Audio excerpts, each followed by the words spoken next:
And we are live on YouTube, and I'm going to start the webinar.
Good evening, everyone. If you're just joining us, this is the Renters Alliance Renter Town Hall.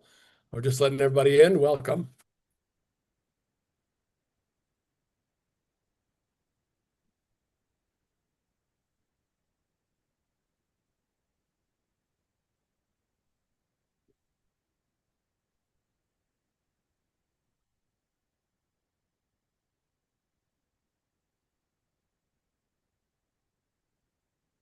If you're just joining us, this is the Renters Alliance Renter Town Hall. We'll get started in just a couple of minutes.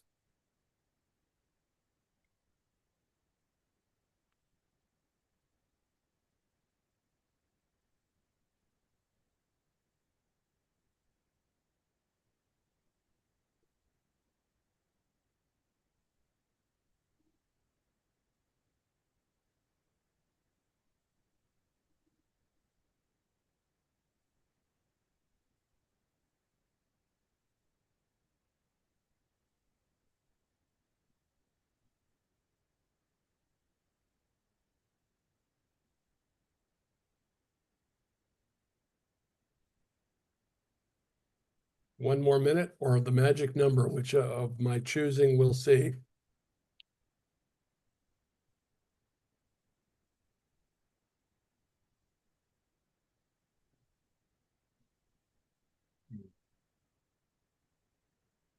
And there it is. All right.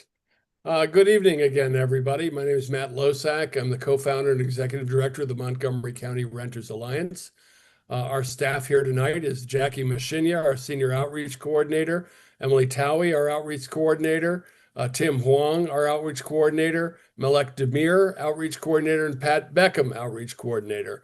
Tonight, we're going to be discussing the new law passed by the county council that took effect July 14th with the director of the Office of Consumer Protection. But before we get started, just a couple things. If you have any questions or concerns, please put them in the chat. Our staff will monitor the chat, and we will either answer directly in the chat, or we'll wait till the Q&A part of the discussion after we go forward. There have been some questions about enforcement in Montgomery County of renters' rights. Right now, we have the Office of Landlord and Tenant Affairs, which handles disputes about people's leases. We have the Office of Code. We have the Office of Human Rights, and now we have the Office of Consumer Protection, which didn't in the past used to have a landlord-tenant or enforcement responsibility, but that has changed. And so we're going to discuss that tonight, and we look forward to hearing an overview from the outstanding director of the Office of Consumer Protection, Eric Friedman. Eric, welcome. Hi, thank you. I appreciate the opportunity to join you. So tell us about yourself. Sure. I'm the director of the Office of Consumer Protection. The office was established about 54 years ago, pretty long time ago.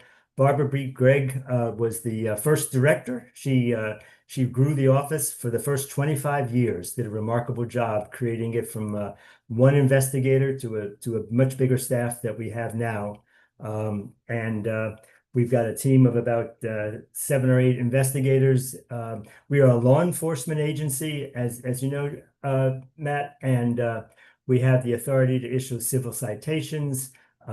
We can require subpoenas, and we're part of the financial and parts of Montgomery County government. And we've been here for quite some time. I've been it's a great organization. And we're here to help as much as we can. And as you're indicating, there's a new rule for us, a role for us with respect to Bill 6-25, which was just enacted. So before we get into the bill specifics, Eric, can you tell us a little bit about what kinds of things that the Office of Consumer Protection actually enforces? What do you see? Well, we enforce a consumer protection law. It's like a mini FTC law. It's Chapter 11 of Montgomery County Code. And it was one of the first things that the council created back in 1971. And that's when we started for the 54, 55 years that we've gone so far. So we enforce deceptive trade practices, which is a general concept, really. But it's has to do with consumer protection issues, scams, people misrepresenting things, false information. There's a whole list in Chapter 11 of like 20 or 30 different things that constitute deceptive trade practices. But you can't list all the possible things. So it actually also has information that talks about things that have the tendency or effect of misleading, and then ultimately it's up to a judge to determine whether something's been done, whether it's been deceptive or not. So it's not a situation where you have to make a list of everything, but you get the concepts that are involved, that basically anything that has the tendency effect of misleading, and the courts ultimately decide how that can be determined. So we have a long list of things. What was interesting and what is really news now is the law that was created back in 1971 did have a little section that exempted things that don't apply to our office. One such thing was doctors and dentists. So, if you went to a dentist and they did a terrible job on your teeth, they didn't want anybody complaining to us because we don't know, we're not experts about teeth. So we can't, say that the dentist did a bad job with that. That sounds like the dentist lobby did a great job. Yeah, perhaps. But you're right, Matt. But keep in mind that the state also has another law that licenses all the doctors, and so there was a separate place for consumers to go. That was the intent too, is that there's no need to have our office cover that because doctors are already required to be licensed at a certain level at the state level, and dentists, and there's a whole list of things. One of the things on that list was just a few words, and that's what Bill 6-25 did, is it removed about 10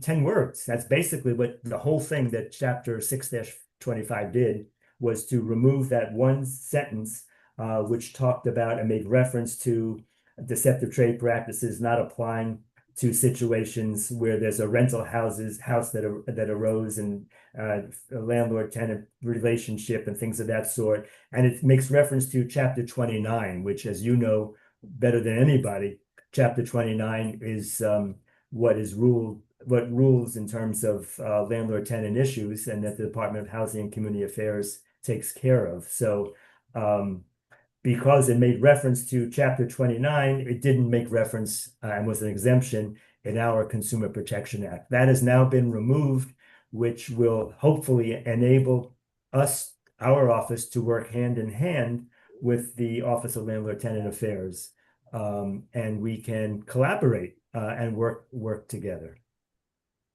Great.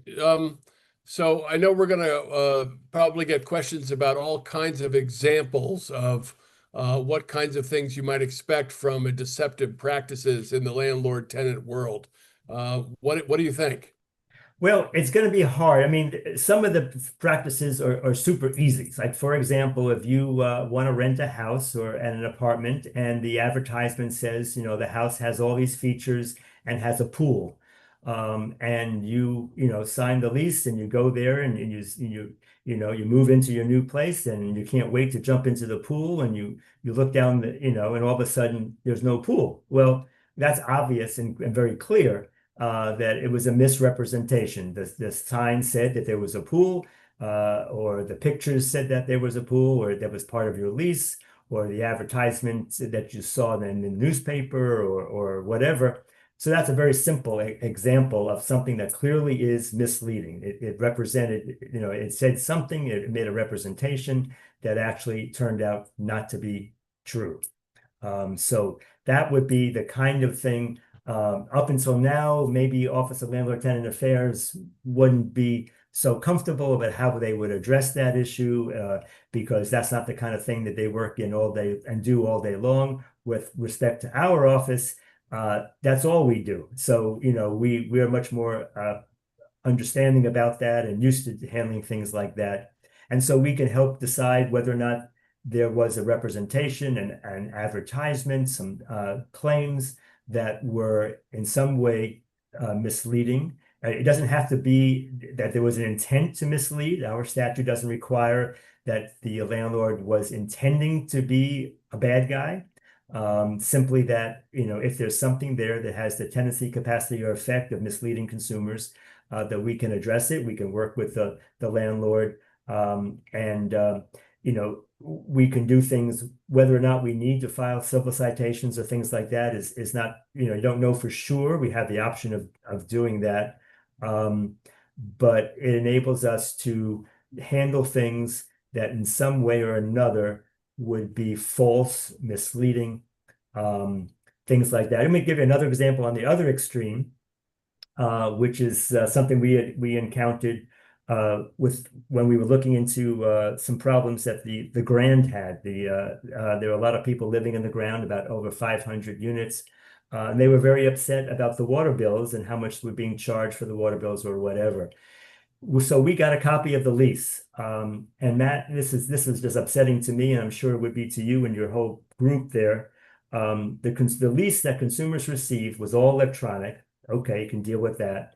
It was about, and still is, about 34 pages long. In that 34 pages of fine print, that's almost impossible to read. It actually says that we charge you a certain fee for water. But it also goes on to say in the fine print, if we can't determine how much water you used, we will give you a bill of our own. We'll get on what we think. We'll send you a bill for whatever we think is the appropriate amount. Well, that's misleading, for sure. And we begin by telling consumers and tenants, and we've got to learn to protect what we read before we sign it. And who in the world would even expect that clause would be in there? But it is in there, and it's not fair to have a language like that. I thought you're the experts on landlord tenant issues. Pat, Matt, you and your team. We thought that there at some point that the county government had created a sample contract or a sample lease that they thought would be most appropriate for landlords to use. And well, I don't know how many landlords are not using anything like that, but we can assure you that from what the one thing that we looked at the Grand, they don't possibly have any, they're not using any kind of lease that would be recommended by Montgomery County government. Well, we just as a note of history, we urged that the county sample lease be the standard lease for all landlords. That they could still, of course, put addendums for any unique issue on their property, the pool addendum, parking, whatever, but that the basis of the lease would always be the same. And unfortunately, at the time, I believe it was Councilmember Hans Remer who opposed that. And so that didn't happen. But the sample lease, for those who are property managers and landlords listening in tonight, it still exists. And it is legal because it's been reviewed and every section of it has been reviewed, and it is common sense. But we are seeing a lot of 60-page leases that are fine print. And I think in and of itself, that becomes deceptive. Yeah, I mean, it's just very difficult. It doesn't, in all fairness, how are tenants supposed to know what the rules are, and to know and to be willing to accept them before they sign on? Now, before this bill came out, DHCA may not have been comfortable knowing how to approach that with the landlord, but we were able to, even before the bill took effect, we contacted the owners at the Grand, and said we've got some concerns, and we issued a report. There's still more problems, with all the issues that are out there. But we were able to, and the Grand was working with us. We didn't have to threaten to issue a civil citation, or we didn't have to, yell and scream at them, but we contacted them and their attorneys, and we worked and said, look, here's our concerns, and what else can we do? And there are a lot more issues to be involved with regard to water bills. That's a whole nother story, because there's a lot of issues there that we're just learning about. But we are more comfortable talking to a landlord about an issue like that than DHCA might be. And the most important thing, and I know you're with us, Matt, on this for sure, is silos are the worst thing for the government. When we want to get rid of, we want to be silo free, because when we are living in Montgomery County, we are consumers. We're paying our rent to Montgomery County government. When we call Montgomery County government as a consumer, we don't want to have to worry about, is it this agency or that agency, so we want to make sure that we don't have to worry about silos. That if you call the county government, and I have to, give you the all the good news and that you came up with, and really give you an award, because you were the one, Matt, that said we want to have a one door policy.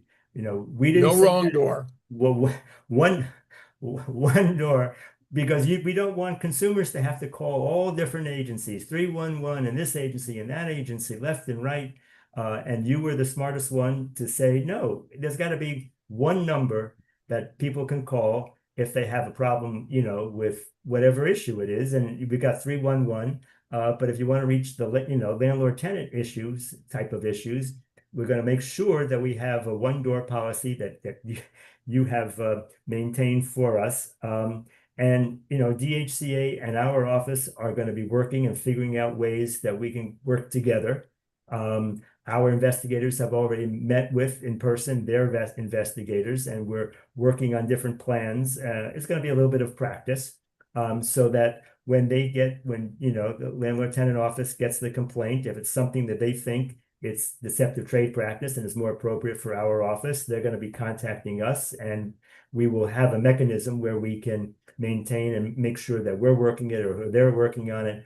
But again, we have to recognize that people who live in Montgomery County and pay their taxes, they don't want to hear some, lame blam excuse as to why the county couldn't help if it's simply a matter of agency, the Department A got called and Department B should have been called. We're going to be very careful that that's not going to cause any, we're going to be able to address that concern for sure.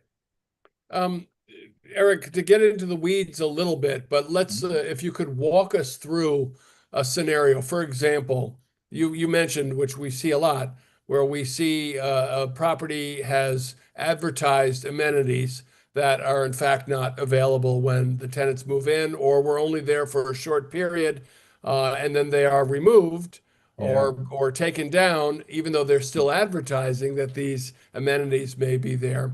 So the complaint comes into your office, which for the law 6-25, one of you guys could dig that up and put that on in the link in. And so they file the complaint now with the Office of Consumer Protection. What happens next?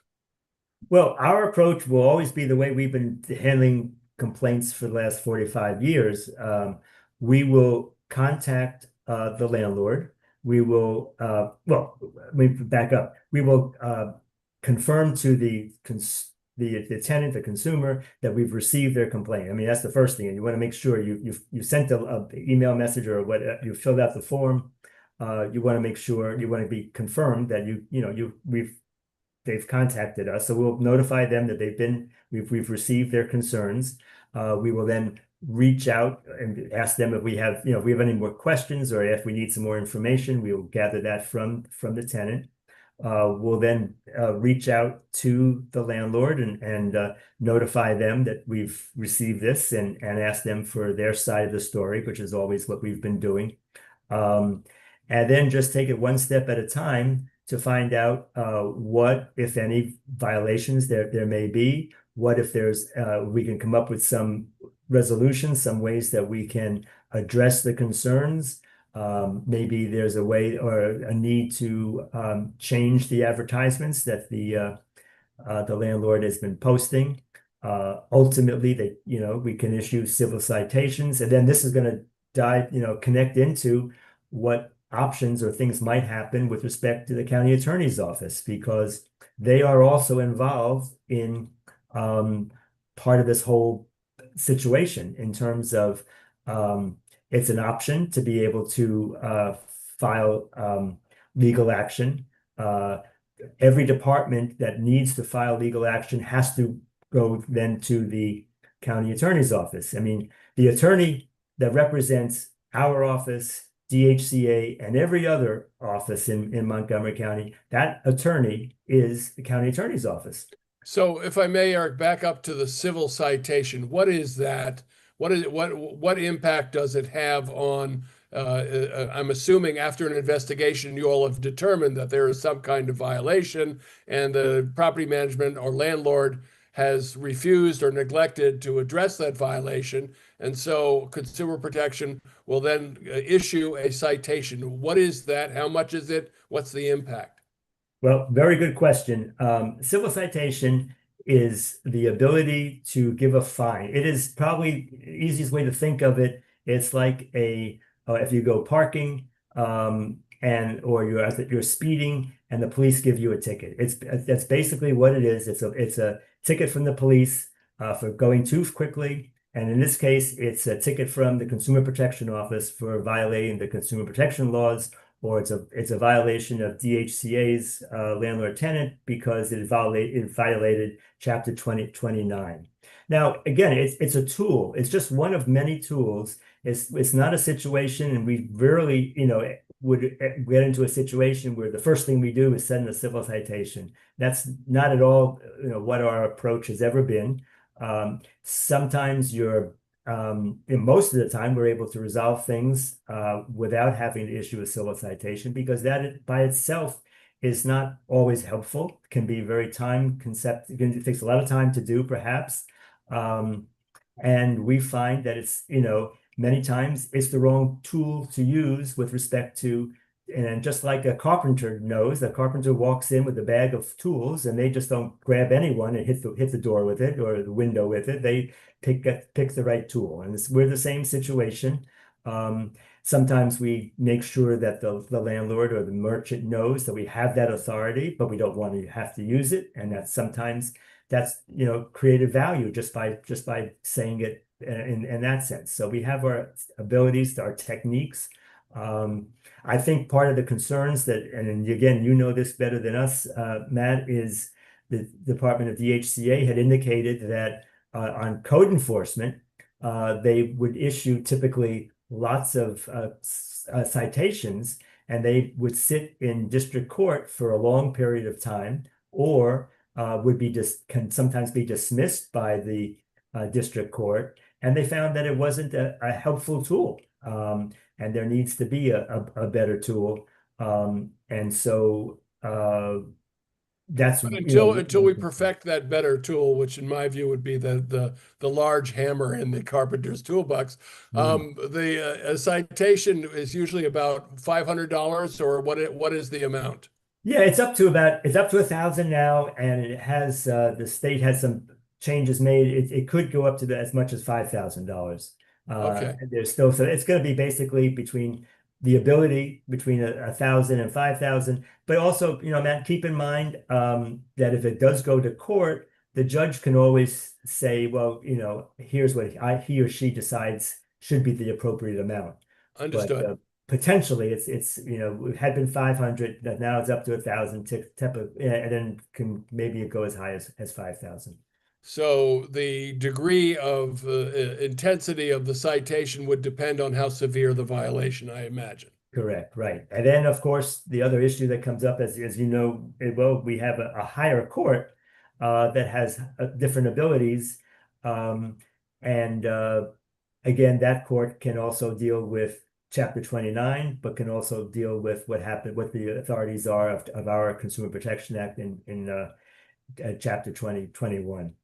So let's assume that you all have issued a strong Yeah. citation against a recalcitrant property, uh, and you're going through your process. What rights might the tenants have at the same time? Would they be able to file in court themselves and utilize your report, your investigation notes to support a civil suit? Sure, consumers, have the ability to go into court on their own, and there, as you know better than us, that there are services that can help people, including your organization, help people go through that process without necessarily hiring attorneys. Our office can't represent individuals. We can't act as attorneys for individuals, but we would work through the county attorney's office when they determine what action would be most appropriate. Keep in mind also, our experience has been we try our best with all the tools that we have to resolve disputes because we know as a practical matter that if you have to go to court for months or years, things aren't getting accomplished necessarily. The state of Maryland, through the Attorney General's office, they also bring some major lawsuits, and sometimes those are more appropriate to be coming from a higher level, from the state, county attorney's office, which has a consumer protection division, which handles both citations, deceptive trade practices, and landlord-tenant issues. So sometimes that's the appropriate place to go. But the Attorney General's office, I don't think they pursue prosecution of individual cases. They look That's for sort of systemic issues, I think.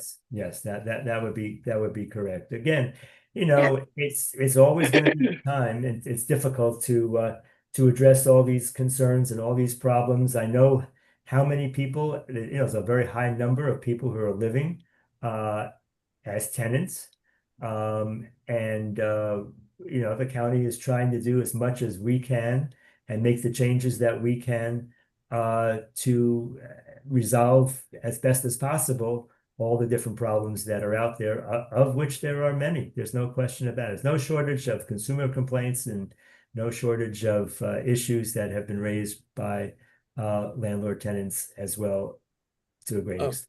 Just a quick note I on can, the grant that you had mentioned before, Eric, that Delegate Lori Charkoudian is looking at the loophole that was discovered from your investigation in the law.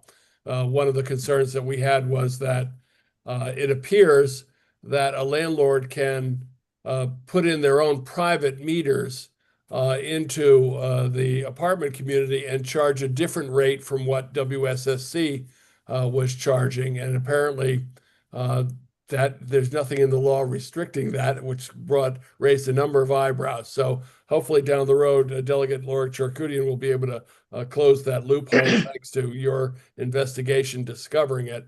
can I ask a question? Sure, Pat. Um, can the tenants go through DCHA, or can they contact OCP directly? And is that the only reason that you get involved, that landlords say they're going to provide something they don't have? Do you have any other scenarios that tenants may want to contact you about?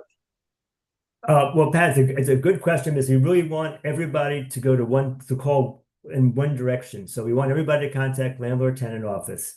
And if it's something the landlord tenant office thinks would be best handled by the Consumer Protection Office, they will contact us, and we'll work on it. And we will make sure that this is all brand new to us, Pat. So you've got to understand that we're still practicing, and that we catch the ball the right way and things like that. But yeah, if a consumer has it, and because the other question, Pat, is exactly what you're thinking of. What if if a tenant has a problem that involves three things, two things in the house and one problem regarding this deceptive thing in an advertisement or something. So we're gonna be able to work on both of that. So we're going to figure out a system, and we've already started working on it. As long as people contact the landlord tenant office directly, we'll be able to get it from them. And So we that's will, where the tenants start. correct. Okay. Good stuff. Any other examples, Director Friedman, of consumer protection issues that you perceive that tenants are going to face? Well, it'll be a learning curve for us. We'll start seeing what the issues are. We've been talking to Office of Landlord Tenant Affairs to get a sense of the ones that they've received that they weren't thinking were things that they would be more appropriate to handle. I'm trying to think of some of the things that we've heard to some extent, advertisements for sure, things that are in some way misleading. Maybe documents said one thing and on page 10, and then on page 20, it says something differently on the release. That could be a good example. And I think we may even came up with one like that, and things of that sort. But this was a perfect example of why it was good for everybody to start researching things, because we didn't know about the water bill issue. Our office didn't know about the water bill issue. And yes, I mean, there's a potential or question about, is WSSC selling the water and then the landlord marks it up? Yeah.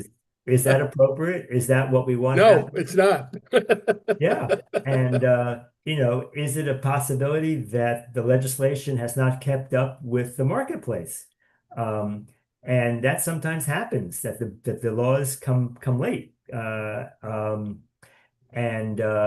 we didn't know how that was going. And, there's a federal agency that deals with electric bills and gas bills, but maybe not necessarily water bills. And so we may need to catch up on this, and the only way we can catch up is when we're learning and doing some research and benefiting from it. So I'm glad you mentioned that. I mean, can you imagine if the big robber baron were to buy up all the reservoirs in town and then decide to sell water to us while we're all gasping for a drop? That just doesn't work. Yeah.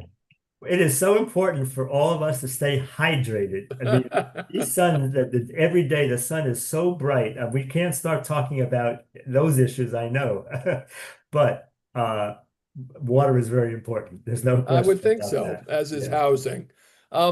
Eric, I don't want to spring this on you, but if you feel expert enough, we are also seeing the old saw that we talk about every 6 months or so with the Office of Consumer Protection about predatory towing. Can you give us a little soliloquy on where things are with that? We are seeing so many tenants who see their cars towed at night. They wake up in the morning, their car is gone. Right. They see that the tow truck comes into the parking lot and is judge and jury. Can you Yeah. remind everybody what the rules are on that? I know your office has worked very hard to do as much as you can to keep it fair. Right. Well, I'd be glad to. That's an issue that we will always be working on. We've been working on for so long. It's very challenging, and you said it best when you said, we're trying to come up with a balance. We understand with respect to towing, which is always going to be a problem, is there has to be some rules about towing. What's allowed, what's not allowed. And at the other end of the spectrum, we don't want this to be a money maker just for a couple of the towing firms to make money, even if they're not doing what's appropriate, and if they're serving as the judge and the jury and everything else that you're talking about. So we're constantly doing the best that we can, and we're also ending up in Annapolis every year regarding these issues, to get something that's fair, with respect to the signage that's out there, the rules. Unfortunately, there have been, many times back in 2025 was at the high point. Well, maybe a little before that, actually, of towing firms engaging in unfair business models, really, and deceptive trade practicing is something that we will continue to work at. There's lots of issues involved, but that's one that is simple in terms of letting people know that we want them to contact us directly. We have one, if not two, investigators who are told and work exclusively on the landlord-tenant. I'm sorry, on towing scam type things. There was a class action lawsuit that was handled a few years ago, in which the court awarded a $22 million lawsuit for what the landlord, which is now no longer in business, the tenant, I'm sorry, I'm talking about the wrong product, the towing firms were doing. And things got a lot better after the $24 million class action lawsuit. So we're doing the best we can to maintain fairness, balance in it. And so there's nothing more frustrating for consumers with respect to towing problems, situations when they thought their car was stolen when it wasn't stolen. It was just, taken away by a tow truck. Sometimes, the stories are always terrible. The owner's items were in the car. Their computers were in the car. Their medication was in the car. Their children's car seat, was in there. They And couldn't get occasionally to the work. children are in there. Yeah, sometimes you couldn't get to work. They'd have to pay a lot of money to Uber at 1 o'clock in the morning to retrieve their car. It may be scary when you get out there. I mean, it's just a horrible It's a situation. horror story. But Eric, just for the nuggets that people need to remember, and correct me when I'm wrong, I believe that it is between between 9 in the morning and what are the hours when a tow truck driver has to have a written request to tow? Okay, so and this is one where people who own cars don't have to remember all these questions, all these rules. They're very complicated, as you indicated. We have information on our website. You can call to talk to our investigators, but just to give you just a quick listen of it. They have to have, first of all, they have to have the proper signage. You can't be doing towing. The towing companies can't do towing if they don't have a certain number of signs that you can see them, or they have to be visible. They have to be a certain size. They have to have certain information on them. That's a whole bunch of rules with respect to just the signage. They're prohibited from hiding in the bushes, which is where they used to hide in the bushes. And when they saw you get out of the car to put something in the mailbox, or they get a cupcake or something, they would swoop in and take the car. They can't do that anymore. There is a time period late, I think it's 2 o'clock in the morning until 3, when they don't have to have the authorization. All other times, the property owner, the owner of the property that's hired the towing firm, they are responsible for telling and providing documentation that they are the ones that requested the towing firm to engage in this behavior. It's a very odd sort of situation because the landlord or the property owner, if it's a shopping center, has signed a contract with the towing firm to do this work for free. Well, that's a very odd situation because there are not many contracts. If you try to hire a plumber for free or you try and hire, a carpenter for free, it doesn't work that way at all. But in this industry, it's very odd and very strange.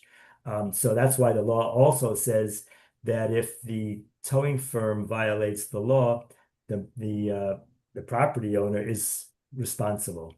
Mhm. Both are responsible, including the property owner, which in sometimes is a landlord. So Mhm.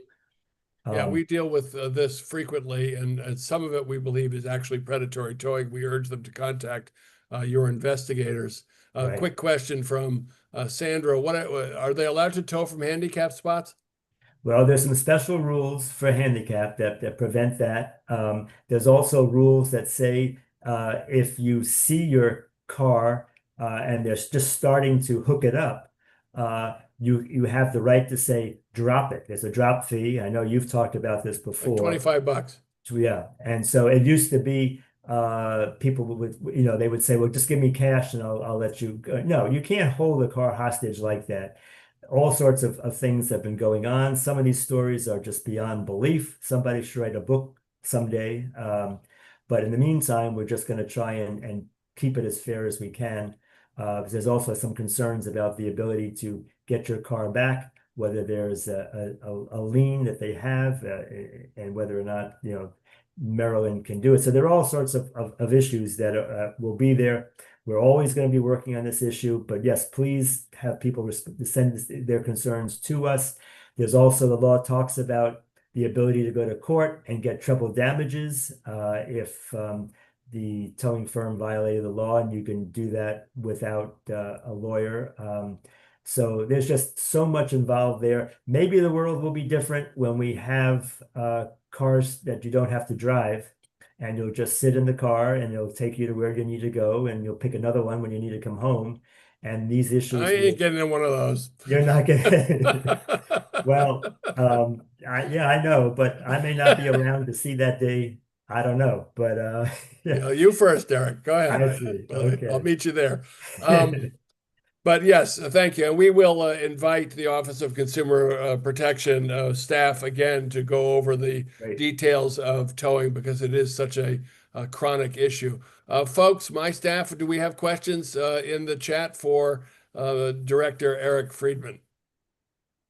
Yeah, there was one from Kathy who asked if the lobby of a building is broke, like if the lobby's air conditioning is broken, is that something that could be a complaint for that? I guess that's maybe code enforcement. Sounds like Right. code enforcement. Yeah, I think, again, you got to that's exactly what we're going to have to do when the complaint comes in. You got to figure out what direction it goes in. As you just said, yeah, code enforcement has a rule, I guess, and they're the ones that would, DHCA has like 3 or 4 different divisions within their office. So, they have to decide when that complaint comes in which unit it goes to and work together. And again, we don't want to worry about silos, but yeah, that one sounds like it would just be following the rule there. Yeah. Code enforcement. And by the way, those 3 divisions are rent stabilization, code enforcement, and the Office of Landlord and Tenant Affairs. Any other questions for Director Friedman? There was one from sorry, go ahead, Jackie. All right, yeah, there was one from Philip who was asking approximately what percentage of disputes are you able to resolve without going to court or issuing a citation? And in general, just how long on average do these resolutions take? Well, those are tough questions. Of course, Matt promised off-site that he wasn't going to allow any tough questions come to me, but it's okay. But you're a tough guy, Eric. We know Yeah, you. you're just tricky to get me to show up. I know, but well, a couple of things. One is there are numbers that are available for at least our agency, and I'm sure the HCA as well. How many complaints we get a year, what percentage we're able to resolve.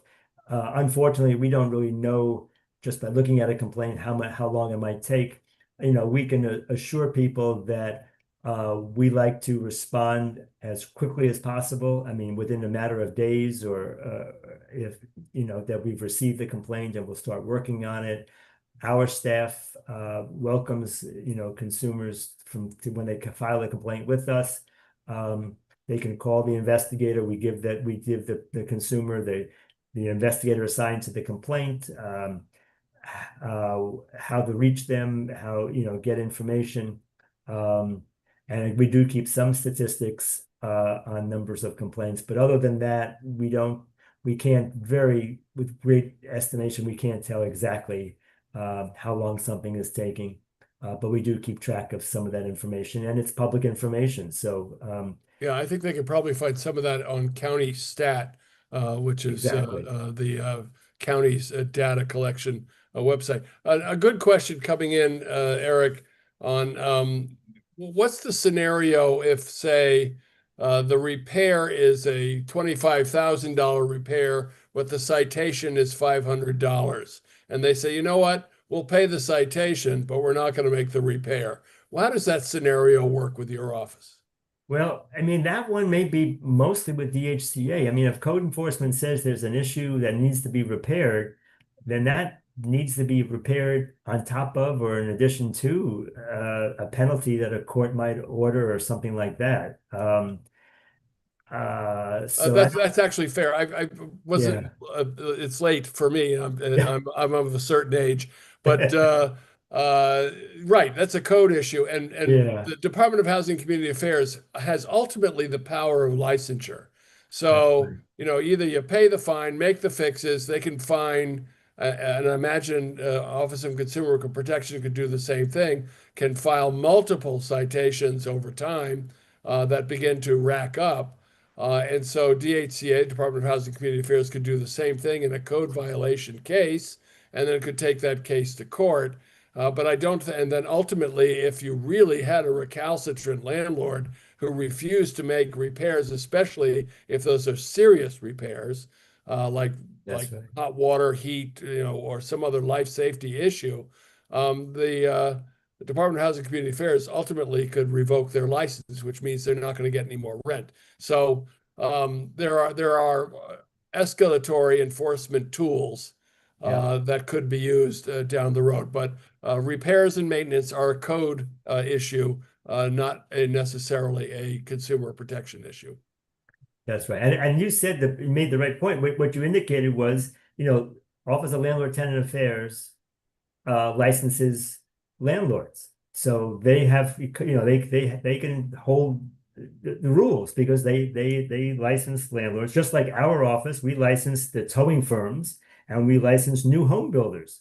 So when people complain about a new house that they bought, we have some ability to do something about it because we license them just like Landlord Tenant Affairs licenses landlords. Okay, any other, I see these other questions coming in about landlord tenant and code, which we'll address a little bit later on. Anything specifically for the Office of Consumer Protection? Any other questions or concerns that the Director Friedman can address? Yeah, James asks, can you explain the extent to which the repair and deduct law applies in MoCo? I'm not sure if that's relevant, but sorry, Tim, what was the question? James asks, can you explain the extent to which repair and deduct law applies in MoCo?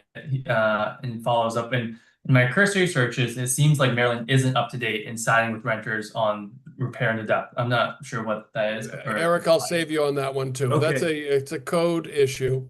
And it's also part of the law that the Renters Alliance was spearheaded back in 2015 with the support of County Executive Mark Elrich, then County Council member Mark Elrich, in Bill 1915. And what that said was you could always go to court and file for rent escrow if the landlord is not repairing something in your apartment community. But that process was very cumbersome for many of those issues. And so this law allows that if you, of course, with all processes, you go first to the landlord or the property manager and you ask them to fix it. They don't fix it. Then you file a code complaint, in this case, a maintenance issue. The code inspector comes out and says, yeah, they've got to fix this. And if they don't do it in a reasonable period of time, we're going to cite them. So send the investigator cites the property manager and they still don't fix it.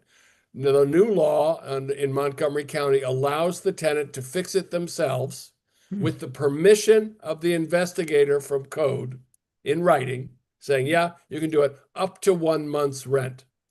So if you're paying $2,000 a month and your toilet is leaking and the landlord hasn't gotten around to it and you've asked and there's been a citation from code, then you say, look, they didn't fix it. I want to do it. Is that okay with you? And you get in writing from the code inspector, yes, you may go ahead and do it. Then you can pay for it yourself and deduct it from the rent. That's as far as Montgomery County and the state of Maryland has gotten so far. In New York City, it's the other way around. You can repair and deduct yourself, and it's on the landlord to say that wasn't fair. So the landlord can come to you and say, look, you put gold faucet handles on your sink, and that's not right. And so I'm going to take you to court over that. On the other hand, if the landlord didn't fix it and they didn't fix it and you repaired it reasonably with a reasonable estimate, if the landlord takes you to court, they're going to have to show that you were being unreasonable, and that's unlikely. So, but we're not there yet here in Maryland or in Montgomery County, but we did make a little bit of progress thanks to Bill 1915. Anything else for Director Eric Friedman? Yes, I'd like to ask a question.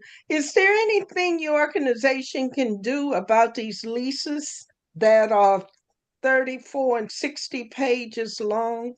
I mean, seniors, particularly seniors, can't sit down and read a lease. Is there anything you can do in terms of making it clearer and much shorter? Excellent question. This is very upsetting. If we all work together, hopefully we can come up with something. I mean, first of all, it's great that, we have an organization like Renters Alliance, that it started a long time ago. I guess Ike Leggett maybe helped get started. I mean, these are the kinds of things that we all have to work together, because you're absolutely right. This is something that really needs to be addressed. Because it has the potential for causing lots of problems. And, as everyone knows, we're running out of time. After college, I lived in rental housing for 20 years. And so I know, how great it can be to rent a house. And I've known and learned that it's kind of like a marriage, that, if you have a good landlord and a good tenant together, life is great. Just like if you have, spouses and you live and you work together well.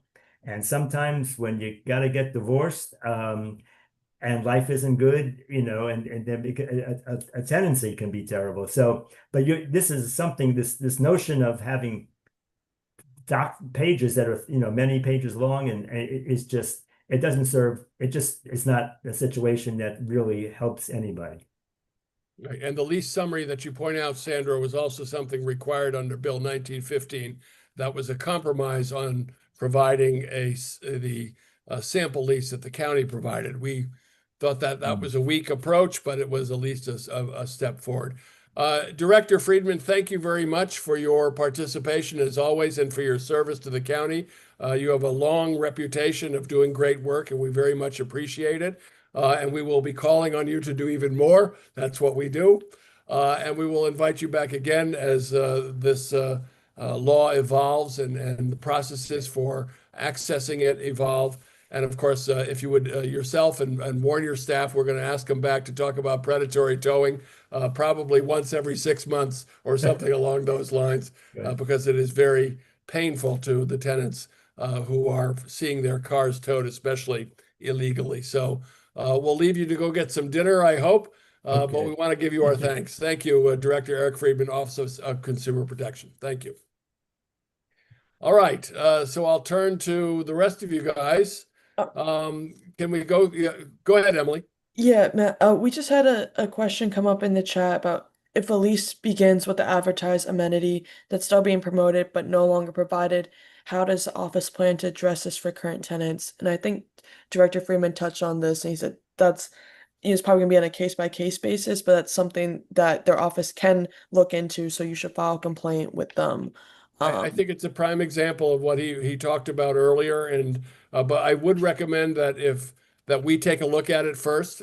Come to us, let us help you, and see exactly whether or not this case shapes up. One of the value added that the Renters Alliance hopefully provides to the county is to really only send cases to Consumer Protection or to Department of Housing and Community Affairs that have a solid basis for a complaint. So we want to make sure that folks know what they're doing and that they've got a complaint that can't be resolved at a building level. So Sorry, we urge that person to get in touch with us. and just to follow up, if you have time, I understand if you're you have to go. But let's say that there is an issue that affects all the tenants. Like let's say that laundry on site was advertised and now it was gotten rid of for all tenants. I know if one person complains and they get a case started, is there any chance for like administrative ruling for the whole building because it does affect the entire building?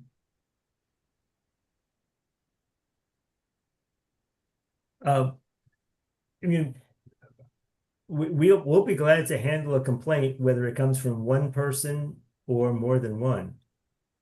Right, but would there be like recourse for everyone, right? Like let's say that one person complains and then they, go to, have it arbitrated and they get some kind of compensation, right? For, like they have to go to the laundromat, so they get compensated from the landlord. But because only one person made the complaint, doesn't mean that would that mean that everyone else would also get that same compensation? Yeah, we would just handle it as appropriate. I mean, we typically get involved in settlement agreements. So that's another tool that we have, so the settlement agreement, if that was a situation, might be one that explains who gets what or whatever. That might be part of the terms of a settlement agreement, I would imagine. Gotcha. Right. And when you go into it, especially if you see something that looks like it's systemic, like an issue of laundry where that affects everybody, not just or the pool, which affects everybody, or whatever, you would look at it that way. And I suppose as you did at the Grand, I believe everybody at the Grand received a certain amount of compensation because of the billing situation and the inaccuracies that they were facing. So the answer is yes, but again, everything is case by case. So we'd have to take a look see, but I think so. All right. Again, thank you. The conversation is never over. It's just over for now. Okay. So we will ask you back another time. We thank you for your time. Okay. Thank you all. All right. Yeah. Let's see. So let's look at a couple of other things that we want to address. Can we go through ACE first, Emily? Sure. Real quick, just want to address a question in the chat, not about OCP. Someone asked, what's the maximum rent increase that a landlord can charge at this time? That depends on whether you are in a regulated unit or not. So there's a lot of exemptions and caveats, but the general rule is that if your building is older than 23 years and your landlord owns two or more units, that they would be subject to rent stabilization. And starting July of this year, the new cap is 5.7%. However, if you are in the city of Rockville or the city of Gaithersburg, or if you're in a new building, newer than built in the last 23 years, or you rent from a small landlord who just rents out their basement, nothing else, you're not going to be subject to the rent stabilization law. And while there is a voluntary rent guideline, the landlord is not required to follow that. So basically meaning they can charge whatever rent increase they want. If you're in a situation like that and you're receiving 10, 20, some excessive kind of rent increase that's not sustainable to you, you can reach out to us, and you can also reach out to the Office of Rent Stabilization at the county to report it to them by calling 311. But first, if you want to send us that increase notice, we can talk to you about it, see if you were supposed to be regulated, but they still gave you like an unregulated fee, we can help you make that distinction. Now moving on to ACE. ACE stands for the Access to Counsel and Evictions Program. So this is a state program that provides attorneys to low income tenants who are facing eviction. So this could be for failure to pay rent or for breach of lease. However, it does not, if you want to start like an affirmative suit to sue your landlord, they're not able to cover those kinds of cases. This is only when you are facing eviction. In order to, and they always recommend to get in touch with them sooner rather than later. If you've received a court summons, you have an upcoming court date in 3 weeks, you should definitely reach out. The two local providers are Maryland Legal Aid and Casa Legal Services. We'll put their individual numbers in the chat, but you can also call 211 to just do a general intake with this Access to Counsel and Evictions program, and they'll let you know if you have a case, if they think they can represent you, and move on from there. They are free attorneys, so they're not able to represent everyone. Like I said, there are some cases that they can and cannot take on. So yeah, you can try 211 for to do a general intake, or you could reach out to Legal Aid or to CASA directly, which we are putting in the chat. Thanks, Emily. Jackie, what about Office of Landlord and Tenant Affairs? Sorry about that. Hello. All right. So the Office of Landlord Tenant Affairs, also known as ALTA, they're the ones that are charged with informing the public of the general rights and responsibilities of tenants and landlords and help them resolve disputes amicably. It is their goal to provide as much information as possible to help avoid problems and make the landlord-tenant relationship work as well and efficiently as possible. They also provide several resources, including the Landlord-Tenant Handbook, which outlines the basic rights and responsibilities of tenants and landlords. They provide ordinary wear and tear booklets, information regarding the eviction process, including eviction prevention, as well as rights for those that rent rooms. And as mentioned earlier, they provide sample leases. They also, a tenant and tenant organization or landlord who believes there has been a violation of tenant law is free to file a complaint with ALTA. They will then investigate the complaint and provide mediation. If a complaint cannot be resolved through mediation, ALTA then refers it to the Commission of Landlord-Tenant Affairs. However, before filing a complaint, we always advise everyone to try and work with your landlord first before you go up to ALTA and file a complaint with them. I see there's a link there for the handbook in the chat, and I'll also provide a link that goes straight to the site where you can file a complaint and learn more information about that. If you need to get in touch with ALTA, call MC 311, and I'll also provide a link for their websites where you can kind of learn more information about them as well. And the Renters Alliance also advocates strongly that we believe the Office of Landlord and Tenant Affairs does have the power to enforce as well. So they can issue citations and they can tell a landlord do it or else. And in some cases, we think that that's appropriate. In other cases, there might be two arguments that are both valid on either side, where you will see mediation. And then if either party, as Jackie points out, disagrees, it can be recommended to the Commission of Landlord and Tenant Affairs, which also has the power to issue, to have a hearing and to investigate and to issue citations. And then if that process doesn't work, you can always go to court. Renters Alliance wants to see that process become much more efficient and effective, but that's what we've got right now. Tim, what about code? Yeah, so code will deal with maintenance issues and physical or structural issues with your apartment. Let's say that you have mold or leaks, or some of your appliances isn't working, like your fridge. You would call code for that, and it's for code and ALTA.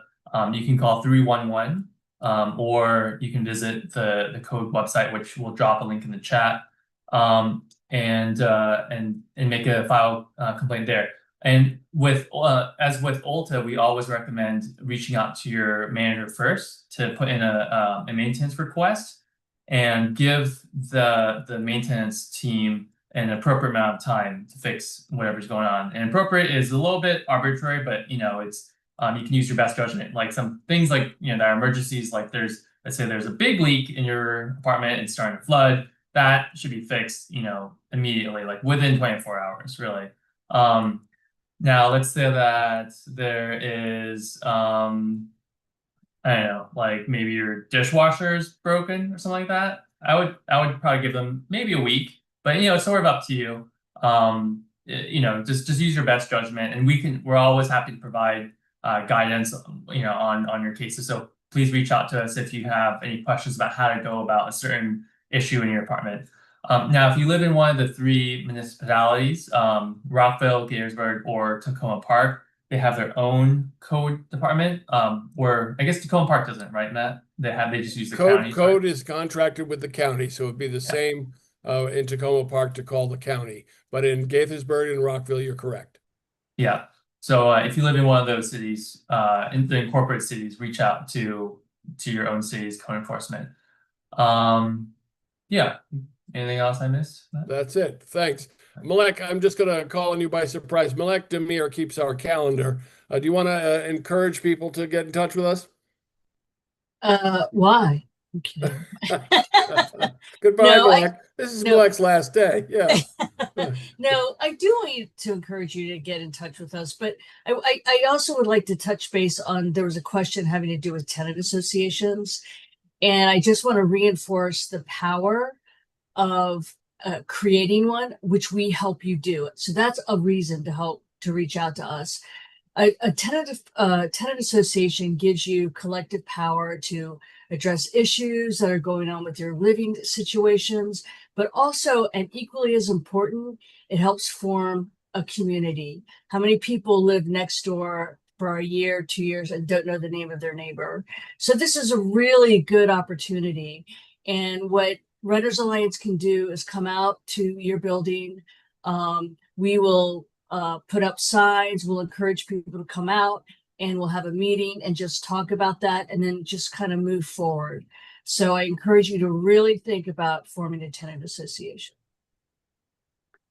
And we also encourage you all to let us know if there are community events in your apartment complexes or in your neighborhoods that we might be able to provide an information table and get the word out about what your rights and responsibilities are and what resources are available to you. And again, that's Malek keeps our calendar. So get in touch with us at info@rentersalliance.org and let us know if we can do it. We certainly will try. And the last word goes to Pat Beckham, who keeps reminding us of one important thing for us all to keep in mind, especially as we go into the election season. Oh, yes, as always, I'd like to really encourage everyone to vote when they can. Vote for it doesn't have to be a legislator running, but any other person running. You need to find out if they are people who care about renters and what their record was for renters, and vote. Encourage everyone you know to vote, because it's really the only power we have. So when time comes to vote, do your research and please vote. Gosh darn it, I can't find my button. Pat, where's your button? There we go. And if you'd like sorry, I can't quite see it. There it is. I'm a renter and I vote. If you'd like a button, send us an email at info@rentersalliance.org and we will send you I'm a renter and I vote button. So for free. So any other questions or concerns for us?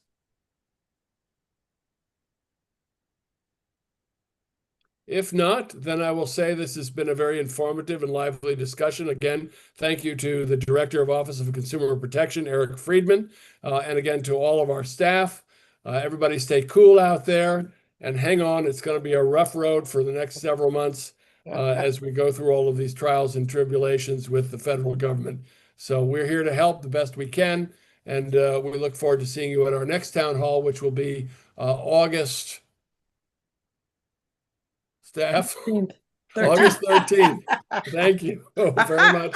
And then again, also on August 27th. I do know that on August 27th, the director of the Maryland Office of Landlord and of Tenant and Landlord Affairs will be joining us. Not sure what we're doing on the 13th yet, but we will keep you informed. If you've been on this town hall, your email will be in our database and you'll get information in our upcoming newsletter. So again, thank you to everybody and good night.